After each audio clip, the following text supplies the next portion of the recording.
Hello, welcome to SR classes. हमारी SR classes में आपका बहुत बहुत स्वागत है। इस कक्षा में आप लोगों को क्लास 9 से 12 तक के सिलेबस करवाना, गद्य, पद्य, व्याकरण। आज हम यहाँ कक्षा 10वीं के पद्य भाग को प्रारंभ करने जा रहे हैं, जिसमें हमारा पहला पाठ है सूरदास।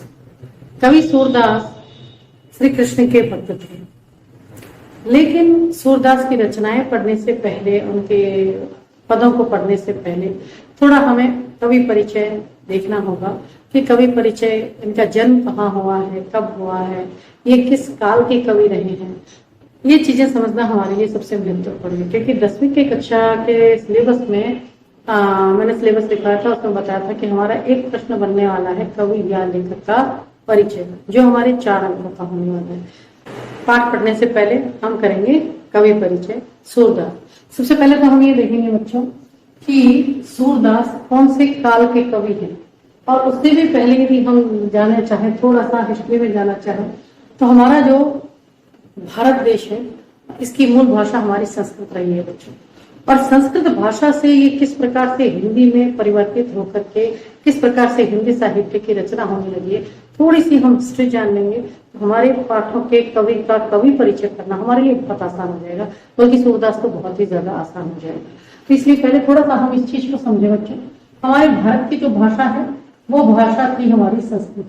हमारे वेदों की रचनाएं, पुराणों की, ग्रंथों की जो भी रचनाएं हैं, वो सभी संस्कृत भाषा में ही उनकी रचनाएं हुआ करती थी। और संस्कृत भाषा परिवर्तित होकर के रूप बदल करके बन गई प्राकृत, और प्राकृत से रूप बदल करके आया पाली, और पाली से फिर रूप बदल करके हमारा जो भाषा है वो रूप परिवर्तित हुआ अपभ्रंश में, और फिर अपभ्रंश से आज हम जो हिंदी पढ़ रहे हैं उसमें परिवर्तित हुए। तो हमारी हिंदी भाषा की जो यात्रा है संस्कृत से लेकर के अपभ्रंश तक हुई है, और उसके बाद हम हिंदी पढ़ने लगे। क्या कहें कि हिंदी में रचनाएं होना प्रारंभ हुई। हिंदी का जो साहित्य लिखना प्रारंभ हुआ है बच्चों, वो थोड़ा सा हम शॉर्ट में समझते हैं। हिंदी साहित्य का इतिहास जो हम देखना चाहें, हिंदी साहित्य का इतिहास, यह इतिहास बच्चों 4 भागों में विभक्त माना जाता है। सबसे पहले जब हिंदी साहित्य की रचनाएं होने लगी थी, तो उनमें काव्य रचनाएं होने लगी थी, जो ग्रंथ लिखे जाते थे हिंदी भाषा में, उस समय जब वो हिंदी साहित्य का आदि समय था, प्रारंभ का समय था, तो उसको कहा गया आदिकाल। सबसे पहले उसको कहा गया आदिकाल, जिसका समय माना जाता है बच्चों 1050 से 1350 तक। हालांकि ये हमारे लिए ज्यादा समझने की बात नहीं है, लेकिन हमें आगे जो हम सूरदास पढ़ने वाले हैं, सूरदास के लिए जो हमें मुख्य पंक्तियां बनानी है, वो चीजें हमारी यहीं से निकल करके आएगी, तभी हमें समझ में आएगी। तो हमारा जो प्रारंभ हुआ हिंदी साहित्य का, वो हिंदी साहित्य का प्रारंभ आदिकाल से हुआ है, और आदिकाल का समय बच्चों 1050 से 1350 माना जाता है। और उसके बाद हमारा जो समय है दूसरा माना जाता है भक्ति काल। दूसरा समय माना जाता है भक्ति काल। यह भक्ति काल का समय बच्चों 1350 से 1650 तक का माना जाता है। और इसके बाद तीसरा जो समय माना जाता है वो माना जाता है रीति काल। यह रीति काल का समय माना जाता है 1650 से लेकर 1800 तक का। और इसके बाद चौथा जो हमारा काल माना जाता है वो माना जाता है आधुनिक काल। ये 4 भागों में बच्चों हमारा हिंदी साहित्य का जो इतिहास है यह विभक्त, जिसमें हम जैसे सूरदास को पढ़ने वाले हैं, तुलसीदास को पढ़ने वाले हैं, ये सब तो रहेंगे हमारे इस भक्ति काल के कवि रहने वाले हैं। इसके बाद जो हम कवि पढ़ने वाले हैं वो पढ़े जाएंगे हमारे आधुनिक काल। ये आधुनिक काल होता है 1800 से लेकर के अद्यतन, मतलब आज समय तक भी जो भी काव्य हिंदी में लिखा जाता है वो सभी आधुनिक काल में ही माना जाता है। तो अब हमारे लिए समझने की बात यह है बच्चों कि हिंदी साहित्य का जो इतिहास है ये 4 भागों में विभक्त हुआ है। जो पहला जो हिंदी साहित्य का प्रारंभ हुआ है वो समय, आदि का अर्थ ये क्या होता है, प्रारंभ। तो हिंदी साहित्य को लिखने का जो प्रारंभ हुआ था वो समय आदिकाल माना जाता है। इसके बाद जो दूसरा काल है भक्ति काल। इस भक्ति काल का नाम भक्ति काल इसलिए पड़ा बच्चों कि इस समय जितने भी कवि हुए, मुख्य मुख्य कवि जो भी हुए, वो सबने भक्ति पूर्ण रचनाएं की। चाहे वो सूरदास है, मीरा है, कबीर है ना, और चाहे तो तुलसीदास है, जितने भी कवि हुए हैं मुख्य मुख्य कवि, वो सभी ने जो है भक्ति में ही, भक्ति से संबंधित रचनाएं की है, इसलिए इस काल का नाम भी पड़ गया भक्ति काल। रीति काल का मतलब होता है जैसे अलंकार से लिखना है ना, छंद युक्त रचनाएं लिखना, तो वो एक रीति और एक तरीका, काव्य रचनाएं करने का एक रीति या तरीका जो बना दिया गया था, वो काल माना गया रीति काल। और वर्तमान समय आधुनिक काल जो 1800 ईस्वी के बाद जो भी समय माना जाता है, वो सारा समय हमारा आधुनिक काल का माना जाता है। हम पढ़ेंगे बच्चों थोड़ा सा भक्ति काल के विषय में पढ़ने वाले हैं। भक्ति काल हमारे लिए क्या कहता है, देखो अब ये भक्ति काल हमारा जो सूरदास है, ये भक्ति काल का है। इस भक्ति काल में जो भी रचनाएं हुई, भक्ति संबंधी रचनाएं हुई है, वो दो प्रकार की भक्ति मानी गई है। एक प्रकार की भक्ति तो मानी गई है सगुण भक्ति, एक प्रकार की भक्ति मानी गई है सगुण भक्ति। सगुण भक्ति कौन सी मानी जाती है बच्चों, कि जो भक्त अपने ईश्वर का, अपने इष्ट का रंग रूप आकार प्रकार सहित जब उसकी पूजा करता है, उसकी भक्ति करता है, तो वो कहलाती है सगुण भक्ति। तो वो भक्ति कौन सी होती है, रंग रूप है ना, आकार प्रकार युक्त जो भक्ति होती है, आकार प्रकार युक्त जो हमारी भक्ति होती है, वो कहलाती है सगुण भक्ति। और दूसरी भक्ति होती है हमारी निर्गुण भक्ति। दूसरी भक्ति होती है निर्गुण भक्ति।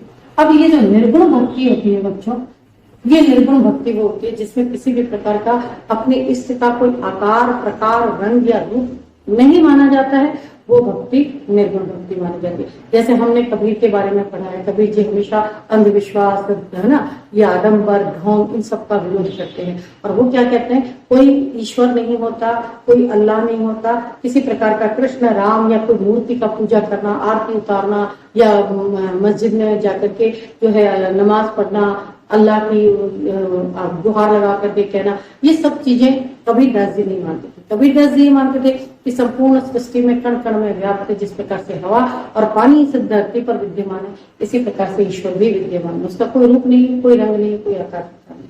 तो निर्गुण भक्ति कौन सी मानी जाती है, कि वो भक्त जो अपने ईश्वर का कोई रंग रूप आकार प्रकार नहीं मानते थे, वो भक्ति मानते हैं। वो भक्ति कौन सी मानी जाती है, वो भक्ति मानी जाती है निर्गुण भक्ति। आई बात समझ में बच्चों। तो हमारा जो भक्ति काल है, उस भक्ति काल में दो प्रकार की रचनाएं, दो प्रकार की भक्ति की गई है।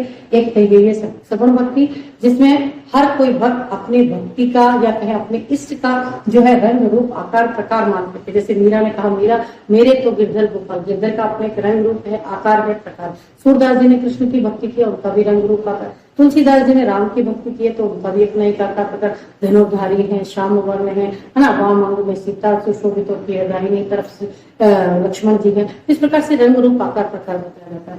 दूसरी भक्ति मानी जाती है निर्गुण भक्ति, जिसमें रंग रूप और आकार प्रकार नहीं माना जाता है। ये पढ़ना हमारे लिए, और ये हमारे लिए डिटेल में जाने की ज्यादा जरूरत नहीं कि सगुण भक्ति फिर से दो प्रकार की होती है, एक कृष्ण भक्ति के होते थे और एक राम भक्ति के। हमारे लिए सगुण भक्ति और निर्गुण भक्ति समझना इसलिए जरूरी है बच्चों कि रंग रूप आकार प्रकार हमारी हम जो सूरदास वाला जो पाठ पढ़ने वाले, उसमें हम पढ़ेंगे, एक तो पढ़ेंगे, ये देखें आप, इसको मैं मिटा रही हूँ क्योंकि हमारे काम का ये बस इतना समझना था कि जो 4 काल हुए थे, उसमें से भक्ति काल की जो रचनाएं हैं, हम उसमें से सूरदास की रचना पढ़ने वाले।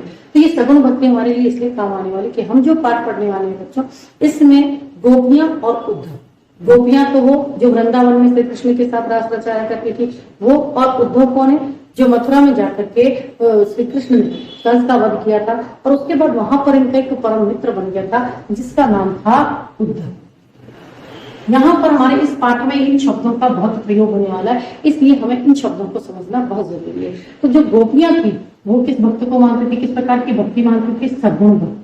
सगुण भक्ति कैसे मानती थी कि वो कृष्ण की भक्ति किया करती थी, और कृष्ण की कुल का नाम है ना, उनके माता पिता का नाम, उनका रंग, उनका रूप, उनका आकार प्रकार है ना, मोर मुकुट सिर सोहे, गल वैजन की माला, वो किस प्रकार से क्या क्या पहनते थे, ये सारे आकार प्रकार बताए गए। तो गोपियां को किसको मानती थी, कृष्ण की भक्ति करती थी, तो वो उनकी भक्ति किस प्रकार की मानी गई, सगुण भक्ति मानी गई। और जो उद्धव जो भगवान श्री कृष्ण का परम मित्र। जब मथुरा चले गए थे भगवान श्री कृष्ण, और जब उन्होंने कंस का वध कर दिया था, सारा राजपाट जो है वो श्री कृष्ण को ही सौंप दिया गया था, वहां पर उनका एक मित्र बन गया था जिसका नाम था उद्धव। यह जो उद्धव है, यह उद्धव इस निर्गुण ब्रह्म को या निर्गुण भक्ति को ही मानता था। तो ये जो हम पाठ पढ़ने वाले हैं बच्चों, उसमें हमें ये शब्द बहुत ज्यादा काम में आने वाले। सगुण भक्ति, गोपियां जो किस प्रकार की भक्ति करती थी, सगुण भक्ति करती थी। और जो उद्धव थे वो कौन सी भक्ति करते थे, निर्गुण ब्रह्म की या निर्गुण भक्ति करते थे। तो ये निर्गुण ब्रह्म, ये भक्ति किस प्रकार की कहलाती है कि निर्गुण ब्रह्म की जो भक्ति करने वाले हैं, और इसकी भक्ति को करने का जो तरीका होता है वो माना जाता है योग साधना। यह जो निर्गुण भक्ति जो की जाती है वो किसके माध्यम से की जाती है, योग साधना के माध्यम से की जाती है। तो हमारे लिए ये पूर्व परिचय जानना बहुत जरूरी है बच्चों, कि हमारे जो सूरदास कवि हैं ये इस भक्ति काल की सगुण भक्ति काव्य धारा के प्रमुख कवि रहे। हमारी सबसे पहली पंक्ति ये बनने वाली बच्चों, जो हम ये करने वाले हैं कवि परिचय। तो हमारी पहली पंक्ति क्या बनेगी, सूरदास भक्ति काल की सगुण काव्य धारा के, क्या कहें कि सगुण भक्ति की काव्य धारा के प्रमुख कवि रहे। और सगुण भक्ति कौन सी होती है, जिसमें रंग रूप आकार प्रकार के इष्ट, अपने इष्ट को रंग रूप और आकार और प्रकार के रूप में पहचाना जाता है। निर्गुण भक्ति की वो होती है जिसमें भक्त जो होते हैं अपने ईश्वर का कोई रंग रूप आकार प्रकार नहीं मानते हैं। फिर से एक बार देखें, गोपियां जो थी वो सगुण भक्ति को मानती थी, और उद्धव जो था वो निर्गुण भक्ति को मानता था। तो ये निर्गुण और सगुण की परिभाषा हमें समझ में आ गई। हमारा ये कि सूरदास कौन से काल का है ये भी हमें समझ में आ गया। अब हम करेंगे बच्चों कवि परिचय। अब पहले आप उसका स्क्रीनशॉट ले लें और इसके बाद मैं आपको इसका कवि परिचय करवा दूं।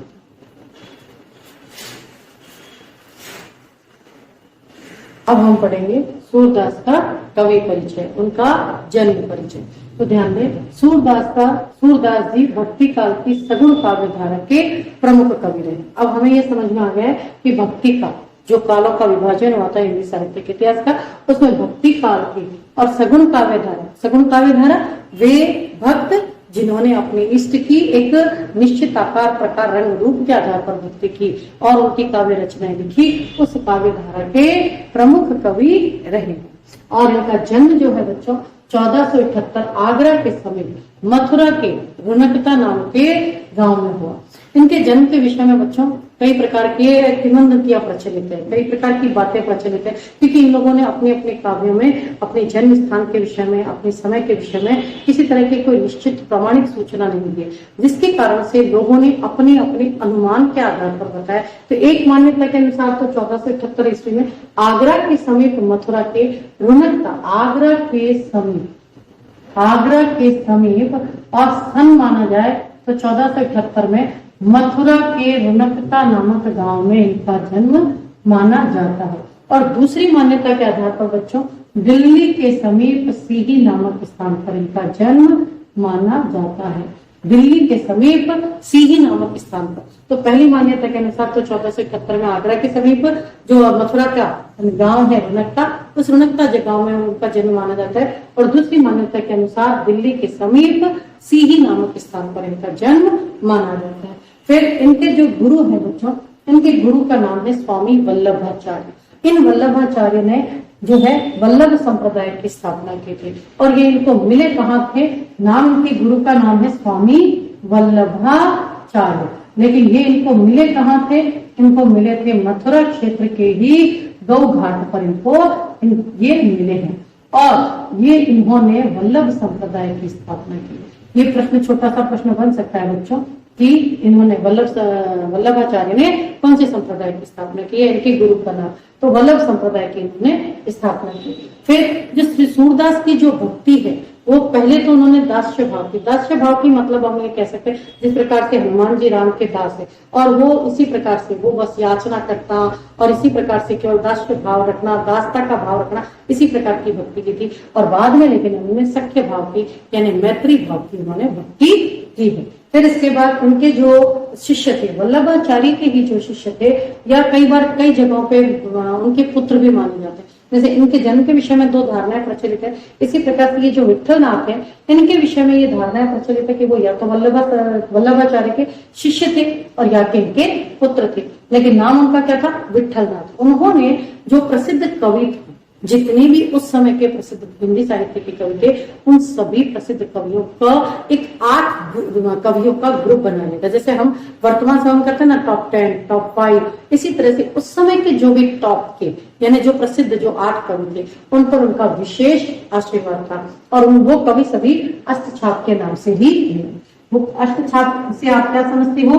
तो प्रश्न में हम कह सकते हैं कि स्वामी विठलनाथ ने जिन 8 कवियों के लिए विशेष आशीर्वाद दिया था और उनको जो ग्रुप बनाया था, जो समूह बनाया था, उस समूह को ही अष्टछाप कवि कहा जाता है। लेकिन सूरदास इसके सबसे अग्रणी कवि माने जाते हैं। ये जो सूरदास हैं इसी अष्टछाप के अग्रणी कवि माने जाते हैं। एक चीज और लिख सकते हैं बच्चों, जो सूरदास जी की भाषा है, इन्होंने जो काव्य रचनाएं की है वो मुख्यतः ब्रज भाषा में ही काव्य रचनाएं की है। और इनकी मृत्यु जो है 1563 इनकी मृत्यु जो है वो 1563 ईस्वी में हो गई पारसोली नामक स्थान। इनकी मृत्यु जो है 1563 ईस्वी में पारसोली नामक स्थान पर इनकी मृत्यु हो गई। तो ये बच्चों इनका जन्म परिचय है। इसके मैंने मेन पॉइंट वाइज तो आपको समझा दिया। हमें परीक्षा में जब हम लिखेंगे तो इस तरह से पॉइंट वाइज लिखना उचित नहीं होता है, हम पैराग्राफ वाइज में लिखेंगे। अच्छा, इनकी साहित्य रचनाएं हैं। साहित्य रचनाओं के लिए हम ये लिख सकते हैं बच्चों, साहित्य रचनाएं। इनकी रचनाएं 3 हैं, मुख्यतः इनकी 3 रचनाएं हैं। एक का नाम है सूर सारावली, सूर सारावली, दूसरी है सूर सागर और तीसरी है सौंदर्य लहर। सौंदर्य लहर, ये 3 इनकी मुख्य रचनाएं रही है बच्चों। और सबसे जो प्रसिद्धि का इनका कारण रहा है वो रचना रही है इनकी सूर सागर। सूर सागर की जो ग्रंथ है, सूर सागर जो ग्रंथ लिखा इन्होंने, यह इनके प्रसिद्धि का प्रमुख कारण रहा। और हम जो पद पढ़ने वाले हैं वो भी इसी सूर सागर के ही एक भ्रमर गीत के अध्याय से ले देंगे। तो ये इनका जन्म परिचय का पॉइंट वाइज दे दिया बच्चों। फिर मैं आपको थोड़ा सा किस तरह से हमें एग्जाम में कैसे लिखना है वो और लिख के बता दूंगी। आप इसका भी पॉइंट वाइज एक बार स्क्रीनशॉट ले लें, फिर मैं आपको वैसे लिखा दूंगी।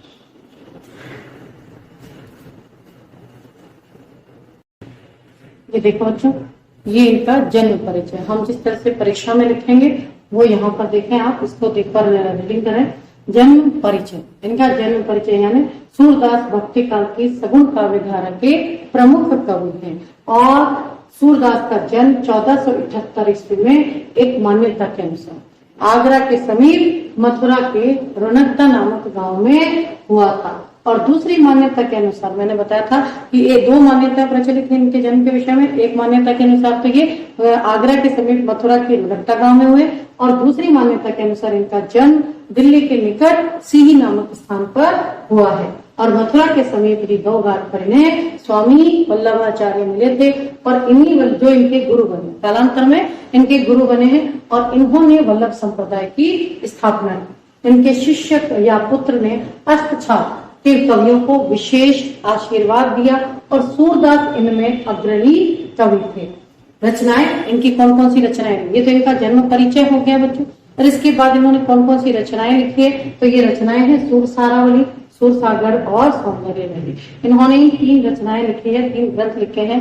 इसको हमें याद करना। अब हमें बच्चों जन्म परिचय के साथ साथ में इनके जो रचनाएं हैं उनको भी हमें याद करना पड़ेगा। तो कई बार क्या होता है कि हम भूल जाते हैं, ये तो 3 ही रचनाएं, कई बार ज्यादा रचनाएं होती है। तो कोई ट्रिक इस्तेमाल करें कि वो हमें तुरंत याद हो जाए। अब जैसे इन 3 रचनाओं को याद है, अब सूर सारावली, सूर सागर, कहीं कहीं कंफ्यूजन हो जाता है। इसको हम इस तरह से याद कर सकते हैं, सूर सागर में लहरें उठती है। कैसे होगी? सूर सारावली से, तो सूर से क्या बन गया? सूर सारावली। और सागर से क्या बन गया? सूर सागर। और लहरें उठती है, लहरों से क्या बन गया? सौंदर्य लहरी। तो इस प्रकार से हमें तीनों रचनाएं याद होती है केवल एक सेंटेंस से। बहुत आसान सा वाक्य है, सूर सागर में लहरें उठती है। सूर से क्या बना? सूर सारावली। सागर से क्या बना? सूर सागर। और लहरों से क्या बना? सौंदर्य लहरी। हमें तीनों जो रचनाएं हैं इनकी याद हो जाती है इसी तरह से। इसके बाद इनकी जो भक्ति है वो दास्य भाव की, और बाद में जो हो गई वो सख्य भाव की हो गई। इनकी भाषा की बात है तो ये इन्होंने ब्रज भाषा में जो है काव्य रचनाएं की है।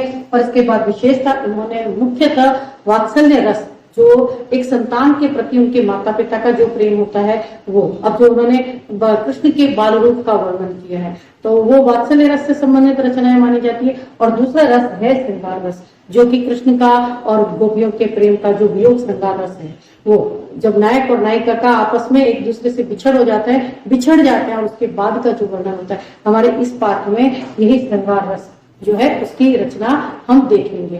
तो जो सूरदास कवि हैं वो मुख्यतः इन्होंने कौन कौन से रस, वात्सल्य रस और श्रृंगार रस से संबंधित रचनाएं लिखी है। तो ये है हमारे सूरदास जी का जन्म परिचय। मुझे पूरा विश्वास है आपको समझ में आ गया होगा। इसको उतार लें, आप स्क्रीनशॉट ले लीजिएगा और इसके बाद फिर अगले वीडियो में हम इसकी व्याख्या के साथ फिर मिलते हैं। और इस वीडियो को आप पसंद आया होगा, आपको लाइक कीजिएगा, सब्सक्राइब कीजिएगा, दोस्तों के साथ शेयर कीजिएगा और कोई चीज जो पसंद आई हो, नहीं समझ में आई हो, कमेंट में मुझे जरूर बताइएगा। अगले वीडियो में हम फिर मिलते हैं, तब तक बाय बाय।